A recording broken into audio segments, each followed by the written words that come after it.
Hey there everybody, this is NDM here, welcome you back to another episode of Let's Play Zelda to the Adventure of Link. Okay, so in the last episode we started the second palace, and now we're pretty much at the end of the second palace, and we will be fighting the boss. Oh boy, great. More deadly enemies to fight and all sorts of other nasty crap. Alright, yeah, these things are annoying as hell. Just gotta wait for them to, well, there was a pretty good vantage point there if he had moved right towards the edge, but he didn't. He wanted to be a coward and back away in the corner. Alright, this pea bag. Oh, I hate this pea bag. It's one of those pea bags that just make you really nervous to get. Like in the first palace, it's just the crumbly bridge that you have to navigate across, and hopefully you don't fall in the lava. So let's try and do this without doing that. I don't want to fall in the lava. I don't want to burn my butt. Okay, well, I guess I am. That better not have been a game over. Oh, thank God. Right, well, we got plenty of lives. Didn't really need to worry about lives as such.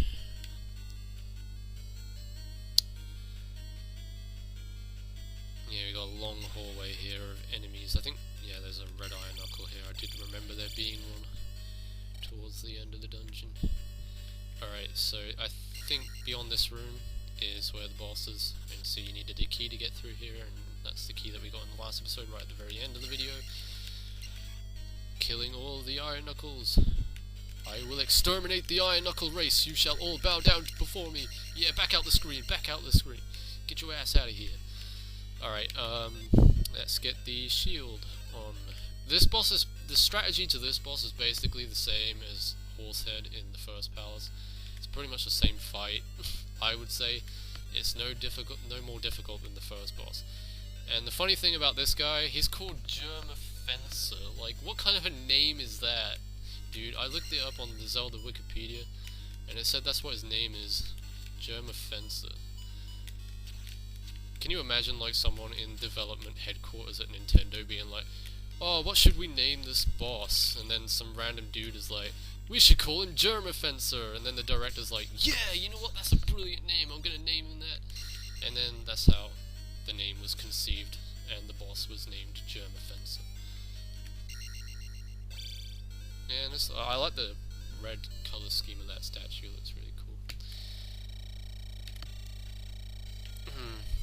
And we gain our next level, so we got attack up to 5 now, which means we can do ultimate damage. Well, not just yet, but I wish if we had attack power of 8 we'd be kicking ass right now, but that'll come later. So basically, after you beat the second palace, you have to go to the town that I might have showed in the episodes I recorded last year. I might have showed the town, or I might have walked past it, I can't remember. But that's where we're heading anyway. You have to break a boulder to get to it, I think, if I am not mistaken. But we'll be getting some very good, useful power-ups in the next town. One of which is the downward thrust, which is one of the most useful upgrades in the game. Like, I can't even imagine beating this game without the downward thrust. That's how useful it is. And yeah, you do need to break a boulder. It's this way. Just stick to the path, and it's a one straight forward walk towards the town. And this is the town of Harbour Town of Mido. So basically the elf dude, well, Kokori dude in Ocarina of Time. We don't need health, so we don't need to talk to her. We don't need magic, so we're all good on health and shit. In this town, to actually get the spell, you have to crouch near a water fountain, I think, and then you need to press the B button. It's basically the same cryptic shit that was in the town of Saria. Oh wait, no it's not. Oh no, this isn't the town that I was thinking of. No,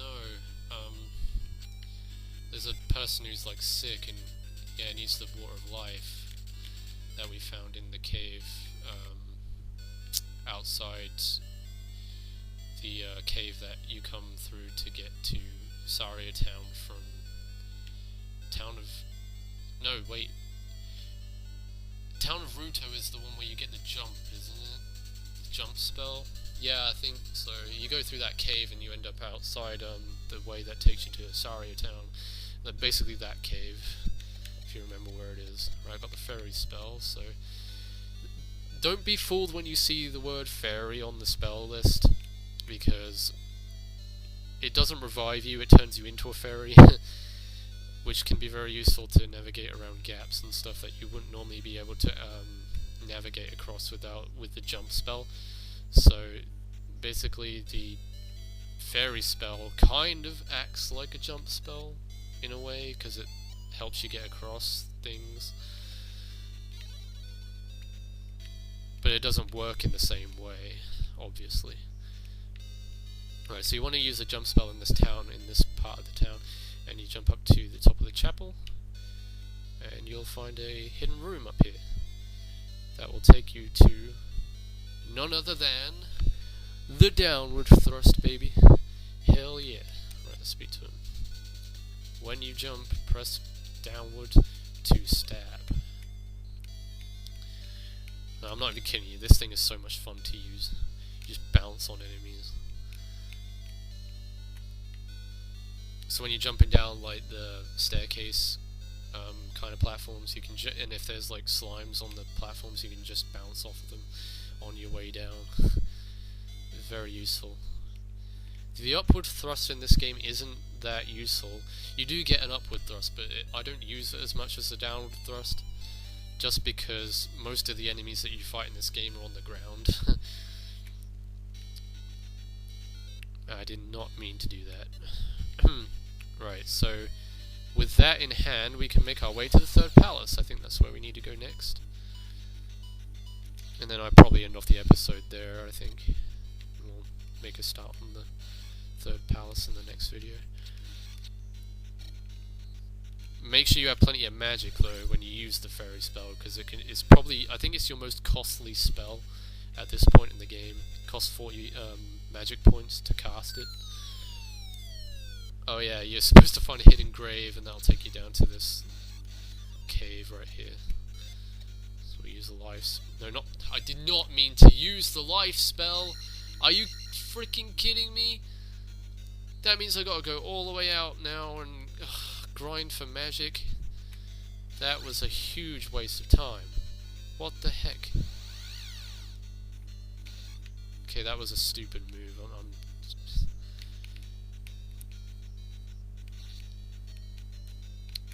Right, I guess we are going back to the town to get some magic then. What the heck?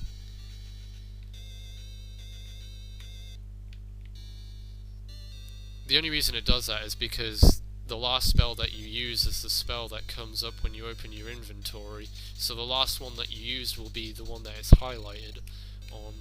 So that's why I accidentally used it, because I thought, well, because I got the fairy spell, it would be highlighted over fairy, because that was the last spell that I got. But obviously not. I guess I ended up using the life spell like a dummy. Well, let's go find the person that gives us magic. And we won't be making that mistake again. I guess it's a good thing, because that kind of drags out the video a little bit longer, because I think this episode would have been short otherwise. Relatively short. I mean, I was surprised how short the last episode was, and we were in a dungeon and we basically trailblazed through the second palace. I was kind of expecting it to be a bit longer than that. Anywho, let's try and make it to the palace in one piece, shall we? Oh, P-bag, I need that. I really need that.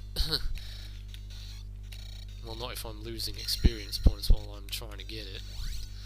Yeah, those enemies can drain your EXP, I might have already mentioned that before. Well, the weasels take away EXP as well, that you saw in the first palace and the second palace. And I'm about to die, which isn't good at all. But, as long as we make it to the palace, I'm perfectly content with that. And why did I have to die just there? I wasn't going to use the life spell, because that would have just consumed a lot of magic, so I just took the death, I guess.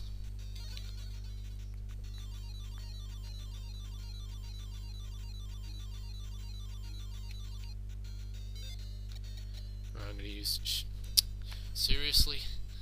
Oh, for frick's sake, dude. Like, seriously, that update just had to come up and just ruin everything. I accidentally pressed the stop recording button, so now what I'm gonna have to do is merge these two videos together to make the full video.